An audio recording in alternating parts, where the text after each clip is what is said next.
विशेष महत्व आहे। मुख्यमंत्री फडणवीस, केंद्रीय मंत्री नितीन गडकरी हे देखील या कार्यक्रमाला उपस्थित आहेत। दसरा मेळाव्याची सुरुवात ही सरसंघचालक मोहन भागवत यांच्या हस्ते शस्त्रपूजनाने झाली। माजी राष्ट्रपती रामनाथ कोविंद आजच्या कार्यक्रमाचे प्रमुख पाहुणे होते, तर शस्त्रपूजनानंतर मैदानावर संघाचं शिस्तबद्धरित्या ध्वजारोहण करण्यात आलं।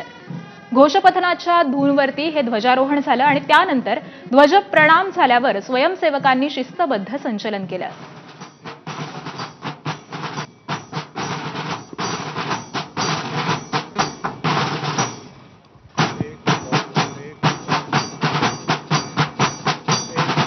नागपूरमध्ये दसरा मेळाव्याच्या उत्सवाला सुरुवात झालेली आहे। सरसंघचालक मोहन भागवत यांच्या हस्ते सुरुवातीला शस्त्रपूजन करण्यात आलं आणि त्यानंतर आपण दृश्यांमध्ये पाहतोय संघाच्या सगळ्या स्वयंसेवकांच्या वतीने हे संचलन करण्यात येत आहे।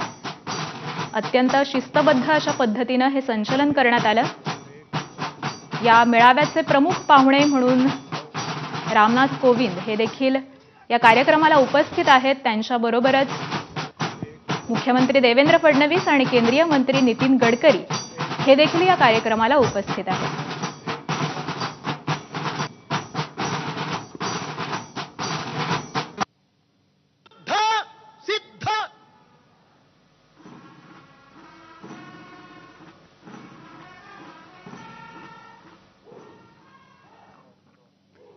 तर ही तीन दृश्य आपण पाहतोय। सरसंघचालकांच्या हस्ते सुरुवातीला शस्त्रपूजन करण्यात आलं, त्यानंतर स्वयंसेवकांची लक्षवेधी अशी प्रात्यक्षिक देखील सादर झाली, त्यानंतर घोषपथकाचं एक सुरामध्ये सादरीकरण देखील करण्यात आलं। आज नागपूरच्या रेशीमबाग मैदानावरती संघाचा हा दसरा मेळावा संपन्न होतोय आणि त्याच कार्यक्रमाची ही तीन दृश्य आपण पाहतोय। स्वयंसेवकांनी अत्यंत लक्षवेधी अशी प्रात्यक्षिक यावेळी सादर केलेली आहेत। त्याबरोबरच घोषपथकाचं एक सुरामध्ये सादरीकरण देखील झालं आणि सुरुवातीला सरसंघचालक मोहन भागवत यांच्या हस्ते शस्त्रपूजन करण्यात आलं, त्याचीच ही दृश्य आपण पाहतोय। यावेळी परदेशातील विविध पाहुणे हे देखील या कार्यक्रमाला उपस्थित राहिलेले दिसतात। त्याबरोबरच मुख्यमंत्री देवेंद्र फडणवीस आणि केंद्रीय मंत्री नितीन गडकरी हे देखील या कार्यक्रमाला उपस्थित होते। अमेरिका, थायलंड, इंडोनेशिया या देशांचे अनेक प्रमुख पाहुणे हे देखील या कार्यक्रमाला उपस्थित आहेत।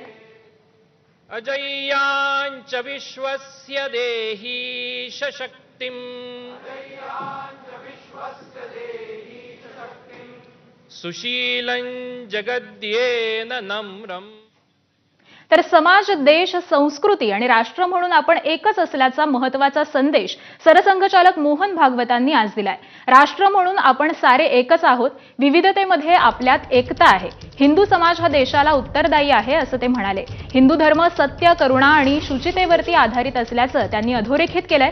तर हिंदू शब्दाबद्दल आपत्ती असणाऱ्यांनी हिंदवी भारतीय आर्य म्हणावं असं ते म्हणाले। भारताच्या शेजारी राष्ट्रातल्या असंतोषाबाबत देखील त्यांनी भाष्य केलंय। श्रीलंका, बांगलादेश, नेपाळ या ठिकाणी राजकीय असंतोष दिसला, मात्र अशा पद्धतीनं तो व्यक्त होणं अयोग्य असल्याचं ते म्हणाले।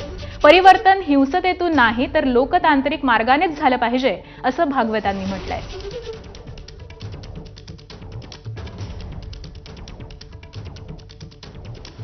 ऐसे अनेक बर्तन साथ में रखे तो कहीं ना कहीं आवाज हो ही जाती है।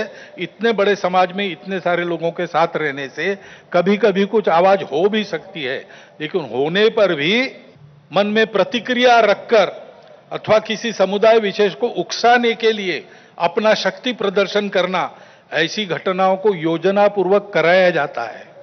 उसके चंगुल में फंसना नहीं चाहिए। समाज की सज्जन शक्ति और युवा पीढ़ी को भी सजग और संगठित होना पड़ेगा। आवश्यकता अनुसार हस्तक्षेप भी करना पड़ेगा, क्योंकि ये अराजकता का व्याकरण है, इसको रोकना ही पड़ेगा। सौभाग्य से भारत की परंपरा है, वो सब प्रकार की विविधताओं का स्वागत और सम्मान और स्वीकार करती है। वो विशिष्टताएं भेद का कारण नहीं बनती, इसको हम देखना चाहिए। आज अपने देश में इन विविधताओं को भेदों में उभारने की कोशिश चल रही है। ये विविधताएं भेद का कारण नहीं बननी चाहिए। सबकी अपनी अपनी विशिष्टताएं हैं, उनकी श्रद्धाएं हैं, महापुरुष है, पूजा के स्थान है। मन वचन कर्म से आपस में इनकी अवमानना नहीं होनी चाहिए, इसकी चिंता सबने करनी चाहिए, किसी एक ने करने का ये काम नहीं है। जनजीवन में भी उथल पुथल दिख रही है। श्रीलंका में, बाद में बांग्लादेश में, बाद में नेपाल में, हमारे पड़ोसी देशों में भी हमने इसका अनुभव किया। कभी कभी हो जाता है, प्रशासन जनता के पास नहीं रहता, संवेदनशील नहीं रहता, लोकाभिमुख नहीं रहता, उनकी जनता की अवस्थाओं को ध्यान में रखकर नीतियां नहीं बनती, तो असंतोष रहता है। परंतु उस असंतोष को इस प्रकार व्यक्त होना, ये किसी के लाभ की बात नहीं है। दरम्यान संघाच्या विजयादशमी मेळाव्याला सालाबादप्रमाणेच मुख्यमंत्री फडणवीस आणि केंद्रीय मंत्री नितीन गडकरी हे देखील उपस्थित होते। फडणवीस आणि गडकरी हे दोघेही संघाचा गणवेश परिधान करून व्यासपीठावरती उपस्थित होते।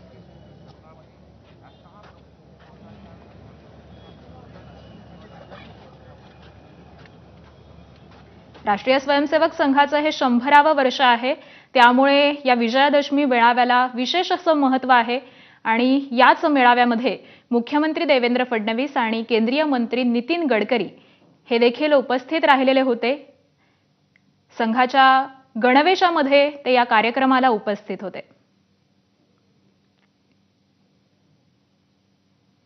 दरम्यान ठाकरेंच्या शिवसेनेचे खासदार संजय राऊतांनी संघाच्या कार्यक्रमावरून टोलेबाजी केली आहे, त्यामुळे